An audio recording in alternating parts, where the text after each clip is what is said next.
Humans have been in and out of ketosis since the beginning of humans. In fact, before humans, earlier primates. Ketone is a molecule. There's 3 of them that are made when your body breaks down fatty acids: beta-hydroxybutyrate, acetoacetate, and acetone. So in a period of starvation, our livers essentially oxidize or burn fat.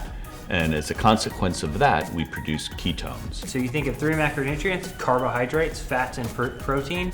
Ketones are the 4th macronutrient. They're a super highly efficient energy molecule that our brains actually prefer over other fuels. When our body transitions over and we're no longer burning glucose, but we're burning fats for fuel, we're moving into a state of ketosis where we're continually making those ketone bodies.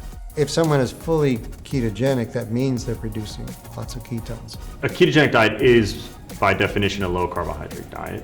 But low carbohydrate diet just means you're simply lowering the amount of carbohydrates you're eating. The definition of it varies significantly, and we've been on a high carbohydrate diet for so many years. 50 to 150 grams of carbs per day is generally accepted as a low carbohydrate diet.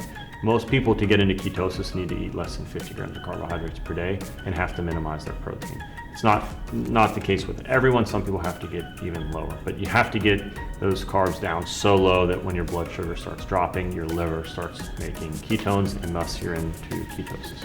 When you truly experience elevated ketones, it really takes you to a whole new level. Whenever I'm fully on a ketogenic diet, I just feel very stable, lots of energy even into the night. I can stay focused for longer periods, and that's definitely my favorite. It was a personal experience for me that I've moved into practice. I think that the research has really been growing, and there's been a lot more information showing its potential impact in a lot of different spaces, and so I'm really excited to see how that continues to move forward.